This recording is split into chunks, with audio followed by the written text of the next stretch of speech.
عبادت کی اللہ کے ہاں قبولیت کی شرط لازم ہے اخلاص.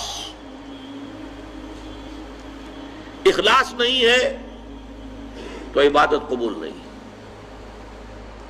اخلاص کی ضد کیا ہے؟ ریا. ریا کہتے ہیں دکھاوا، دکھانے کے لیے کام کرنا. سمعہ،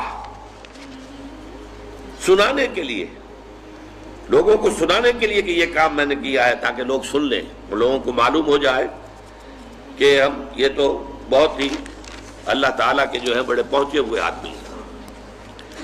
اس کے ضمن میں اب آپ ایک پہلے حدیث سن لیجئے. مسند احمد ابن حنبل کی ہے اور مشکات کے حوالے سے باب الریا والسمع، مشکات کا جو ہے اس میں یہ حدیث موجود ہے. حضور فرماتے ہیں من صلی یرائی فقد اشرک ومن صام یرائی فقد اشرک ومن تصدق یرائی فقد اشرک. جو نماز پڑھتا ہے دکھاوے کے لیے وہ شرک کر چکا. یہ کر چکا کا ترجمہ کیوں کر رہا ہوں؟ اس لیے کہ فعل مضارع ہو تو اس میں اندیشہ ہوتا ہے کہ کام ہو رہا ہے نہیں ہو رہا ہے، پورا ہوتا ہے نہیں ہوتا ہے. کر چکا، کوئی شک ہی نہیں، وہ اس شرک کا ارتکاب کر چکا. یہ جو انگریزی میں present perfect tense, I have done it, he has done it، یہ وہ ہے. قد اشرکا، وہ شرک کر چکا، شرک میں ملوث ہو چکا. جس نے دکھاوے کے لیے نماز پڑھی، جس نے دکھاوے کے لیے روزہ رکھا، اس نے شرک کیا، وہ شرک کر چکا. جس نے دکھاوے کے لیے صدقہ کیا، وہ شرک کر چکا. یہ ہے، نوٹ کیجئے، یہ جب تک کہ یہ اخلاص فی العبادت نہیں ہے، صرف اللہ کے لیے، کسی کو دکھانا نہ ہو. میں نے بالکل شروع میں آپ کو ایک حدیث سنائی تھی کہ حضور نے فرمایا اگر تم نماز پڑھ رہے ہو اور جب تم یہ محسوس کرو کہ کوئی تمہیں دیکھ رہا ہے تو سجدہ طویل کر دو، تو یہ شرک خفی ہے. آپ نماز پڑھ رہے تھے اپنے مگن، فرض کیجئے آپ کا سجدہ جو ہے 10 سیکنڈ کا تھا، لیکن آپ کو محسوس ہوا کوئی آپ کو دیکھ رہا ہے، someone is watching you. اب آپ نے جو ہے وہ سجدہ 15 سیکنڈ کا کر دیا. اس ایک سجدے کے 2 مسجود ہو گئے. 10 سیکنڈ کا سجدہ تو آپ نے اللہ کے لیے کیا، یہ باقی 5 سیکنڈ کا سجدہ کس کے لیے کیا؟ جس کو آپ دکھا رہے ہیں، وہ آپ کا مسجود ہے. یہ شرک خفی. اس لیے ابتدا میں جو میں نے کہا تھا کچھ شرک جلی ہوتے، کچھ شرک خفی ہوتے. اس شرک کو کون دیکھے گا؟ یہ تو آپ خود ہی متنبہ ہو جائیں تو ہو جائے. اس کو کوئی اور تو نہ اس کے اوپر حکم لگا سکتا ہے، نہ کوئی فتویٰ لگا سکتا ہے.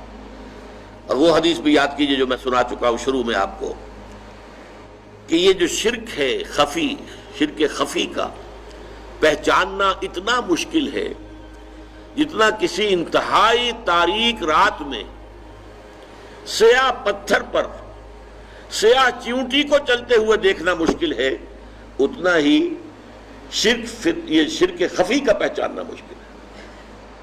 رات تاریک اندھیری رات اور اس میں سیاہ پتھر کے اوپر سیاہ جو ہے چیونٹی چل رہی ہے، اس کا دیکھنا کتنا مشکل ہوگا.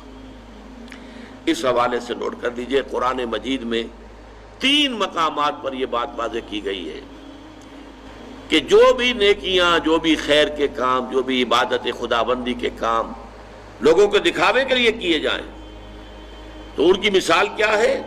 سورہ ابراہیم میں فرمایا مثل الذین کفروا بربہم اعمالہم کرماد اشتدت بہ الریح فی یوم عاصف. یہ جو نیکیاں لے کر آئیں گے، ریاکاری والی نیکیاں اور دکھاوے والی نیکیاں اور سمعہ والی نیکیاں، ڈھیر کے ڈھیر ہوں گے، لیکن ان کی مثال ایسی ہوگی کہ جیسے راکھ کا ایک ڈھیر ہو اور ایک تیز ہوا چلے اور اس پوری راکھ کو بکھیر کے رکھ دے. اس کی کوئی حقیقت نہیں ہوگی اللہ کے یہاں. سورہ نور میں فرمایا والذین کفروا اعمالہم کسراب بقیعۃ یحسبہ الظمآن ماء. جو لوگ ایمان حقیقی سے، حقیقی ایمان سے محروم ہیں اور نیکیوں کو کام کر رہے ہیں، ان کی یہ نیکیاں جو ہے سراب کے مانند ہیں، جنہیں پیاسا سمجھتا ہے کہ پانی ہے، حقیقت میں پانی نہیں ہوتا. قیامت کے دن آ کر کھل جائے گا، کوئی نیکی نہیں. سورہ فرقان میں فرمایا وَقَدِمْنَا إِلَىٰ مَا عَمِلُوا مِنْ عَمَلٍ فَجَعَلْنَاهُ هَبَاءً مَنْثُورًا. وہ جو بڑے بڑے اعمال لے کر آئیں گے، ہم آئیں گے اور ٹھوکر لگائیں گے اور اس کو ہوا میں تحلیل کر دیں گے، اس لیے کہ ان اعمال کے پیچھے اخلاص نہیں ہوگا۔